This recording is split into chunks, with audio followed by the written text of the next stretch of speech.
গত 6টা দিন ধৰি যেহেতু ডিব্ৰুগড় কৃত্ৰিম বানৰ বিভীষিকা দেখা পোৱা গৈছিলে আৰু আজিও অপৰিৱৰ্তিত নহয়। বৰ্তমান সময়তো ডিব্ৰুগড় প্ৰতিটো পথ এতিয়া পানীৰ উপচি পৰিছে।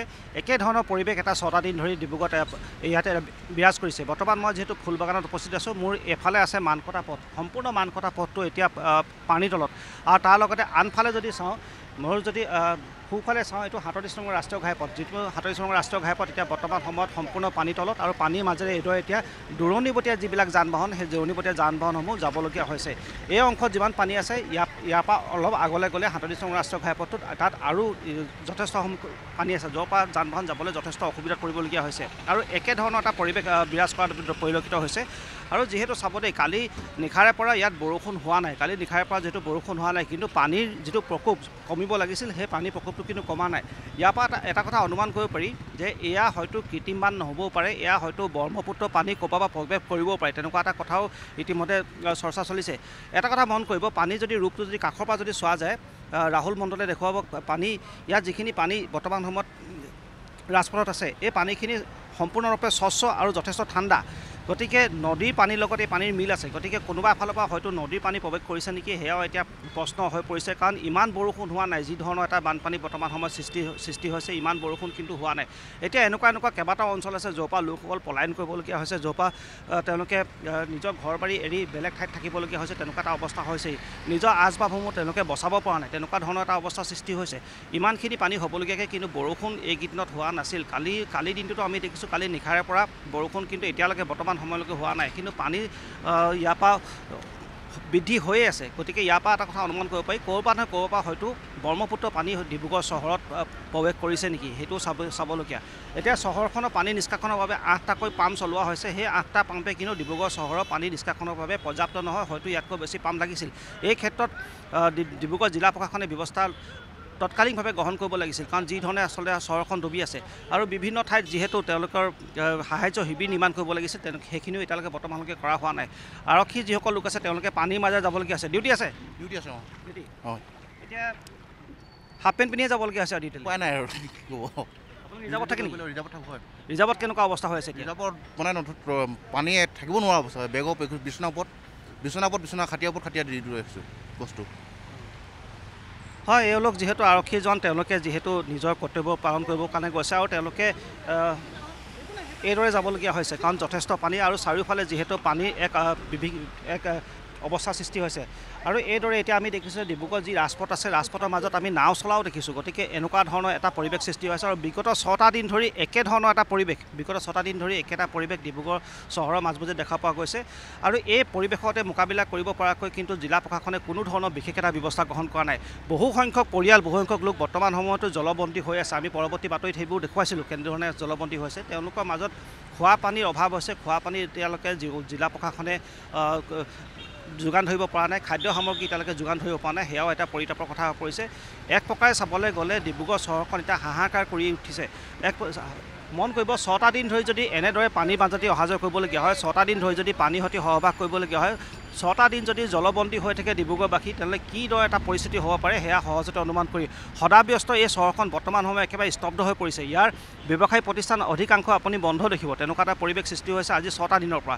কিন্তু এনে পৰিৱেশৰ মোকাবিলা কৰিব পৰাকৈ আচলতে জিলা প্ৰশাসনে যিখিনি ব্যৱস্থা গ্ৰহণ কৰিব লাগিছিল, সেইখিনি ব্যৱস্থা গ্ৰহণ নকৰা এটা অভিযোগ ইতিমধ্যে উঠিছে। আৰু চাৰিওফালে কেৱল এতিয়া পানী। ডিব্ৰুগড় চহৰখনৰ যিফালে চোৱা যায়, প্ৰতিটো দিশতে এতিয়া পানী। প্ৰতিটো পথ, প্ৰতিটো উপপথ, প্ৰতিটো কাৰ্যালয়, প্ৰতিখন বিদ্যালয়, সকলোতে বৰ্তমান পানীয়ে প্ৰৱেশ কৰিছে।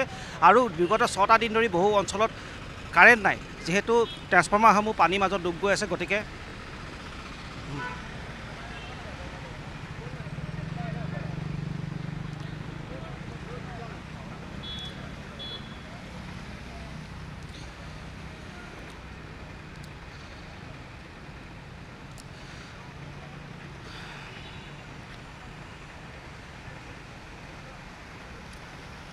হয়, নিশ্চয়। অসম চিকিৎসা মহাবিদ্যালয় যাবলৈ হ'লে যিকেইটা মূল পথ, সেইকেইটা পথ হৈছে এয়াই। এইটো হৈছে 37 নং ৰাষ্ট্ৰীয় ঘাইপথ, যিটো দূৰণিবতীয়া যি এম্বুলেঞ্চ আদি আহে, এই মাজে যাবলগীয়া হয়।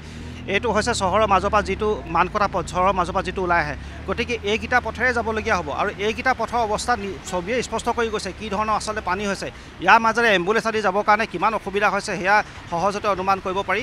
আৰু অসম চিকিৎসা মহাবিদ্যালয় যিহেতু সমগ্ৰ উজনি অসমৰ প্ৰায় 10,000 লোক চিকিৎসাৰ বাবে নিতৌ আহে গতিকে তেওঁলোকৰ মাজতো কেনেকুৱা ধৰণৰ এটা অৱস্থা সৃষ্টি হৈছে অনুমান কৰিব পাৰি এই ফুলবাগানৰ পৰা আৰম্ভ কৰি অসম চিকিৎসা মহাবিদ্যালয়লৈকে প্ৰায় গোটেই পথটো যদি পানীত বুৰি আছে ভুল কৰা নহ'ব কিছু অংশহে পানীৰ পৰা বাহিৰত আছে গতিকে সেই পানীৰ মাজেৰে এতিয়া ৰোগীসকল অহা যোৱা কৰিবলগীয়া এটা অৱস্থাৰ বৰ্তমানৰ সময়ত সৃষ্টি হৈছে কিন্তু এই পানী নিষ্কাশিত হ'ব কেতিয়া সেয়াই ডাঙৰ প্ৰশ্ন হৈ পৰিছে জিলা প্ৰশাসনে কেনেকুৱা ধৰণৰ ব্যৱস্থা গ্ৰহণ কৰে সেয়া এতিয়া ডাঙৰ কথা হৈ পৰিছে এটা কথা মন কৰিব বিধায়কগৰাকী কালি মন্তব্যত বা কালি যিহেতু মন্ত্ৰী যোগেন মোহন আহিছিল তাৰ লগতে মন্ত্ৰী ৰঞ্জিত দাস আহিছিল তেওঁলোকৰ মন্তব্যত কিন্তু এটা কথা স্পষ্ট হৈ পৰিছে যে তেওঁলোক অসহায় বৰ্তমান সময়ত তেওঁলোকে কেৱল বতৰৰ ওপৰত নিৰ্ভৰ কৰিছে বতৰ ভাল হ'ব পানী শুকাব তাৰ বাহিৰে কোনো ধৰণৰ বিশেষ এটা ব্যৱস্থা গ্ৰহণ কৰিব পৰা নাই কিন্তু এই সময়ত যিসকল লোকে এই পানীৰ মাজত যাৰ দুৰৱস্থা হৈছে যোনে এতিয়া জলবন্দী হৈ আছে তেওঁলোকক উদ্ধাৰ কৰাৰ ক্ষেত্ৰত বা তেওঁলোকক পানী বিশুদ্ধ খোৱা পানী যোগান ক্ষেত্ৰতো কিন্তু এই মুহূৰ্তত জিলা প্ৰশাসন ব্যৰ্থ হৈছে তেওঁলোকে সেইখিনিও ন্যূনতম যিখিনি কাম সেইখিনিও কৰিব পৰা নাই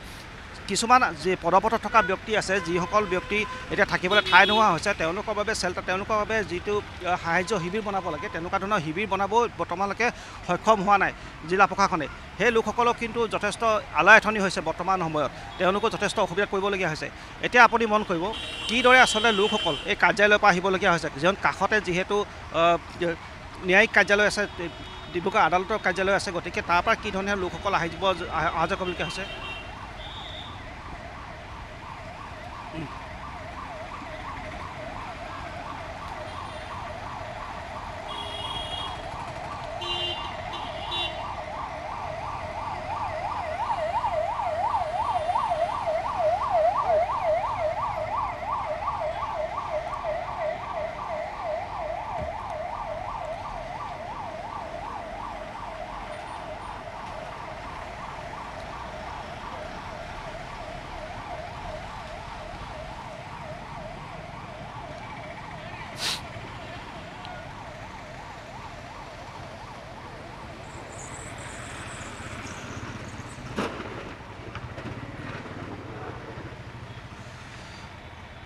হয় নিশ্চয় যি ধৰণৰ আচলতে ব্যৱস্থা কৰিব লাগিছিল সেইখিনি ব্যৱস্থা কৰিব পৰা নাই তাৰ উপৰিও এটা কথা আপুনি ঠিকে কৈছে যে স্পষ্ট হৈছে যে তেওঁলোকে কেৱল বতৰৰ ওপৰত নিৰ্ভৰ কৰিছে কেৱল বতৰ ফৰকাল হ'ব বতৰ ভাল হ'ব ৰ'দ দিব পানী শুকাব সেইখিনিতে সীমাবদ্ধ আছে তাৰ বাহিৰে তেওঁলোকে কোনো এটা ব্যৱস্থা কৰা নাই 8টাকৈ পাম্প চলাইছে কিন্তু 8টাকৈ পাম্প 6 দিন চলোৱাৰ পিছতো পানীৰ অৱস্থা আপুনি চাওক ইমানখিনিয়ে পানী হৈছে বৰষুণ দিয়া নাই বৰ্তমান কালি নিশাও বৰষুণ দিয়া নাই গতিকে 24 ঘণ্টা যদি বৰষুণ দিয়া নাই এই পানীখিনি নিষ্কাশিত কৰিব পৰা নাই কিয় 8টা যদি পামে যদি কাম কৰা নাই সেই 8টা পামৰ অৰ্থাৎ 16টা পাম্প কিয় কৰা নাই সেইখিনি ব্যৱস্থা কিয় কৰিব পৰা নাই তথাপিও ইজনৰ পিছনে ইজন মন্ত্ৰী আহিছে চাইছে তেওঁলোকে মন্তব্য দিছে গৈছে কিন্তু ইয়াৰ সুফল এটা একো ওলোৱা নাই একো পোৱা নাই ইয়াৰ সমাধান সূত্ৰ আজিলৈকে ওলোৱা নাই আৰু পাপৰি এটা কথা মন কৰিব ডিব্ৰুগড় প্ৰত্যেক 4 বছৰ মই এনেকুৱা এটা ডাঙৰ পানী হৈ আহিছে কিন্তু আজিলৈকে এই বৈজ্ঞানিক ভিত্তিত ইয়াৰ সমাধান সূত্ৰ উলিয়াব পৰা নাই এতিয়া এনেকুৱা এটা অভিযোগ উঠিছে যে ডিব্ৰুগড় যিটো মূল নলা সেই নলাটো চফা নকৰাৰ বাবে এনেকুৱা এটা পৰিৱেশ সৃষ্টি হৈছে পৌৰ নিগমে সেইটো নলা চফাই নকৰিলে বৰ্তমান সময়তো সেই নলাটো মেটেকাই উপগি আছে এতিয়া পানী মাজত গৈ জেচিবিয়ে নলাটো চফা কৰিবলৈ লৈছে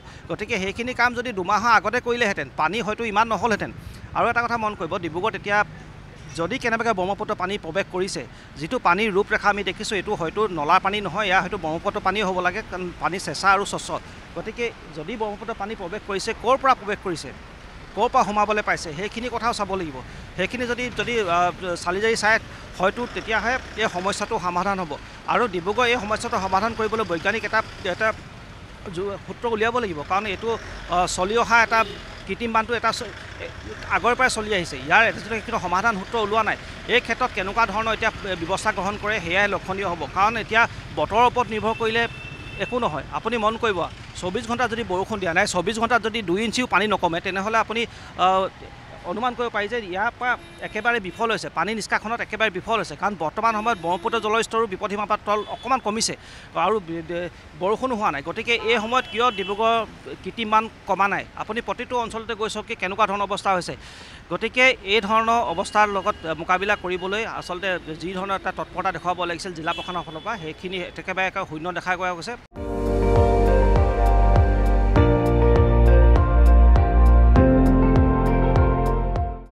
আপুনি চাই আছে ND24 সৰ্বশ্ৰেষ্ঠ নহয় সৰ্বোত্তমৰ দৌৰ